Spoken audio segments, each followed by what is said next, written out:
Hey guys, what's up? My name is Jeff and in today's video we are going to talk about os 10 verbos mais utilizados no inglês. Isso mesmo, beleza? Mas antes de mais nada, se inscreve aqui no canal se você não é inscrito. É de graça, não paga nada e você me ajuda bastante. Deixe seu like também, compartilhe e já ativa as notificações para você receber, porque isso o YouTube entende que esse conteúdo está sendo bom para você, beleza? Então, hoje nós vamos falar sobre os 10 verbos mais utilizados no inglês. E eu tenho certeza que se você dominar esses 10 verbos, você já vai ter uma bagagem muito grande para começar. Inclusive, essa é uma das primeiras ações que eu faço quando eu estou aprendendo um novo idioma. Eu tento entender o que tem ali por trás, o que é mais usado, os verbos, obviamente que aplicando uma metodologia, beleza? E já deixo aqui o convite para você, se você não tem metodologia, não sabe como estudar, aqui abaixo eu vou deixar o link do meu primeiro livro, o Mapa da Autodidata Inglês, onde eu falo sobre a minha metodologia, beleza? Sem mais delongas, vamos para o conteúdo, vamos falar sobre os 10 verbos mais usados para o inglês. Bora lá! Número 10. O verbo que está na 10ª posição é o verbo to take, tá? Ele é usado como pegar ou levar também, beleza? Então, por exemplo, I take this train to work. I take this train to work. Eu pego esse ônibus, esse trem para ir ao trabalho, tá? I take this train to work. Eu pego esse trem para ir ao trabalho, tá? E no sentido de levar, por exemplo, he takes the kids to school every day. He takes the kids to school every day. Beleza? O take, o passado simples, ele é o took. Took é um verbo irregular. Então, no passado, por exemplo, my wife took my cell phone and didn't give me back. My wife took my cell phone and didn't give me back. A minha esposa pegou meu celular e não me devolveu. Posição de número 9 é o verbo think. O verbo to think, ele pode significar basicamente duas coisas. Pensar ou achar, beleza? Então, por exemplo, I think you are right. I think you are right. Eu acho que você está certo. Eu acho que você está certo. No sentido de pensar, por exemplo, I think about her all the time. I think about her all the time. Eu penso nela o tempo todo. Or I think about him. Eu penso nele o tempo todo. Tá? Nesse sentido de pensar. O passado do verbo think é thought. Tá? Então, por exemplo, I never thought I could do it. I never thought I could do it. Eu nunca pensei que eu conseguiria fazer isso. Tá? I never thought I could do it. Beleza? Mais um detalhezinho sobre o thought, ele também pode significar pensamentos, tá? Pensamento. Então, por exemplo, you need to control your thoughts when you are alone. You need to control your thoughts when you are alone. Então, você precisa controlar seus pensamentos quando você está sozinho ou sozinha. Beleza? Verbo de número 8 é o verbo to make. O verbo to make pode significar basicamente fazer, tá? E ele dá um pouco de confusão porque o do também pode significar fazer, porém não é o assunto deste vídeo de hoje. Então, por exemplo, I will make you happy. I will make you happy. Eu vou te fazer feliz. Eu vou te fazer feliz. Agora, o passado de make é made. Ele também é um verbo irregular. Então, por exemplo, I've made a mistake. I've made a mistake. Então, eu cometi um erro, né? Eu fiz um erro.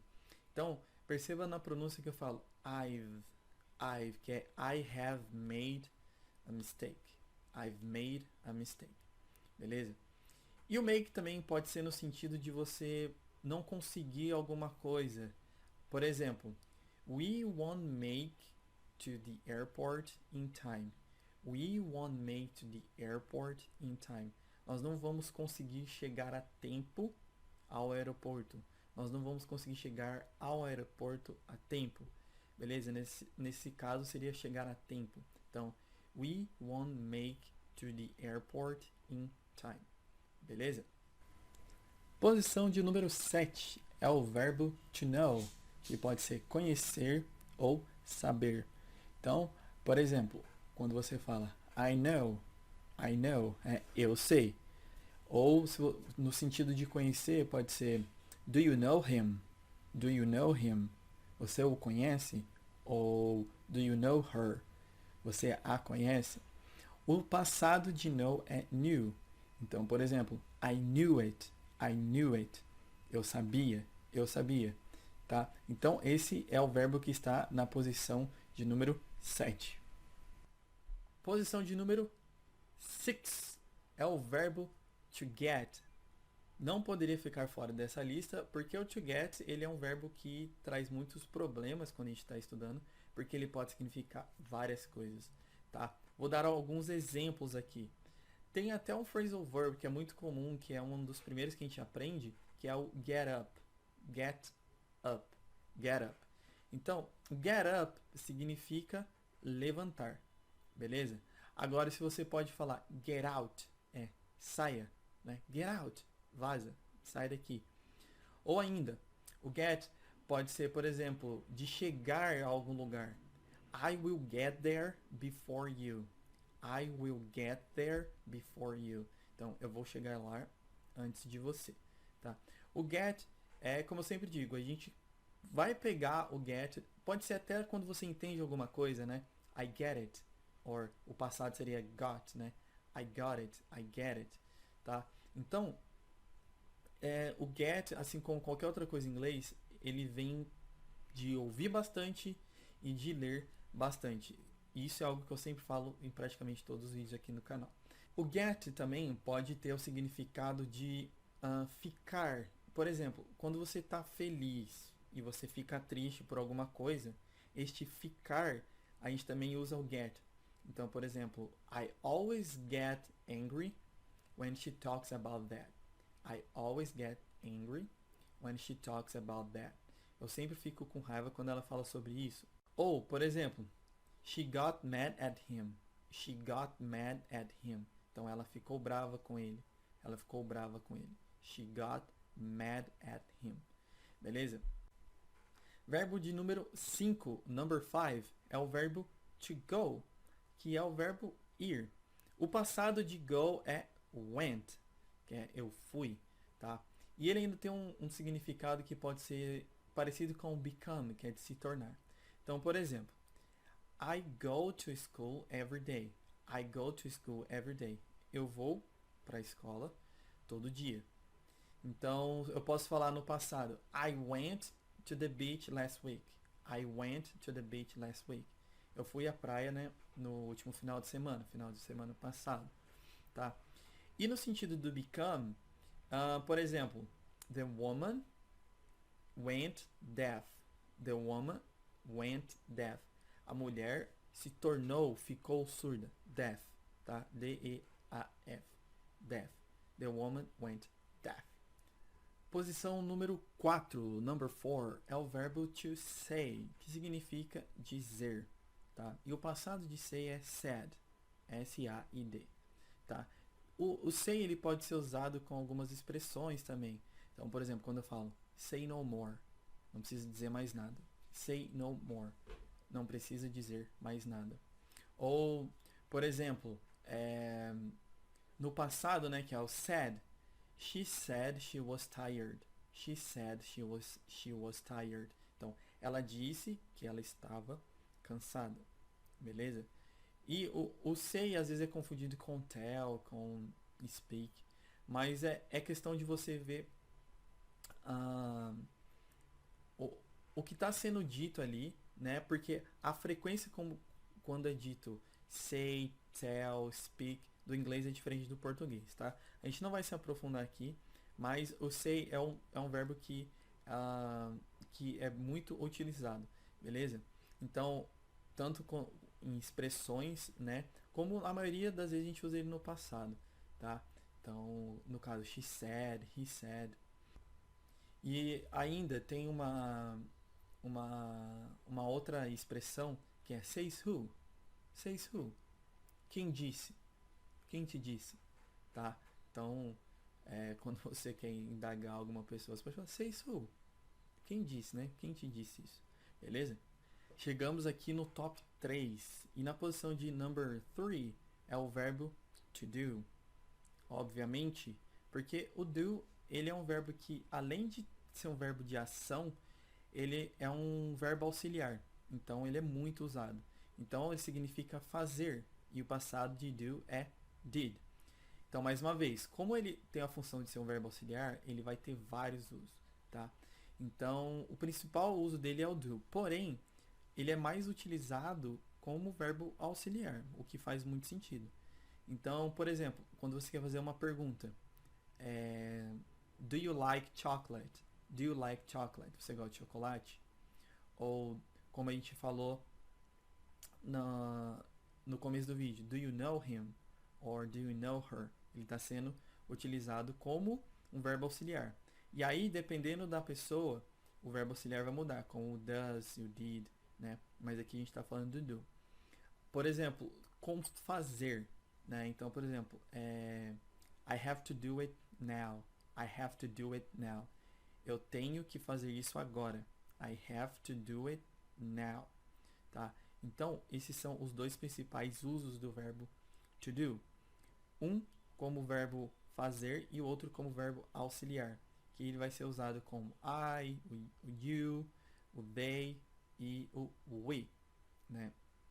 O you tanto no singular quanto no plural. E aí para os verbos pro he, pro she e pro it vai ser o does, tá? E no passado vai ser o did. Mas aqui a gente está focado no do, que é o verbo fazer, beleza?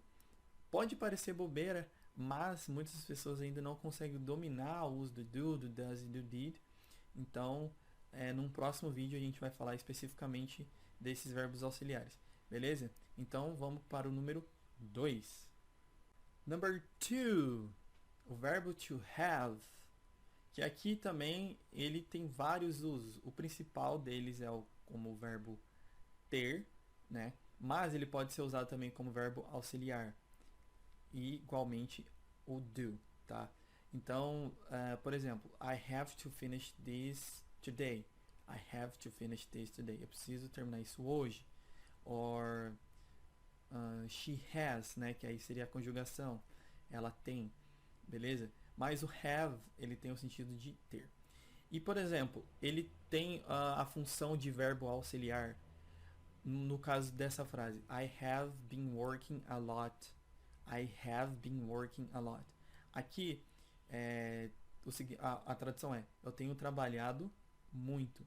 I have been working a lot. Eu tenho trabalhado muito. Aqui, o have been está sendo utilizado como, o have, no caso, está sendo utilizado como verbo auxiliar. Beleza? Mas, lembre-se que ele tem o significado de ter. Have. Tá? E na posição de número 1, é ele mesmo. Tenho certeza que você vai acertar. É o famoso verbo to be. Exatamente. Né? O verbo to be, ele é o mais usado. Porque ele pode significar ser ou estar. Beleza? Então, por exemplo, I am an engineering. I am an engineering. Então, eu sou engenheiro. Tá? I am a professor. Eu sou professor. Ou I am happy, eu estou feliz, tá? Então ele pode ser ou estar, beleza? O verbo to be, ele é o mais utilizado e seria óbvio que ele estaria na posição de number 1, beleza? Então esses são os 10 verbos mais utilizados no inglês. Então, o que eu sugiro para você? Treine aqui nos comentários, tá?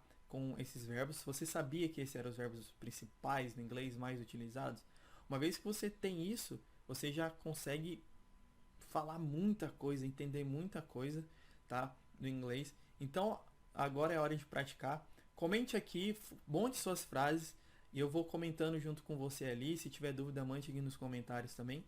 E se você tiver alguma sugestão de vídeo, sugestão de conteúdo, coloca aqui nos comentários também, que eu leio todos eles, beleza?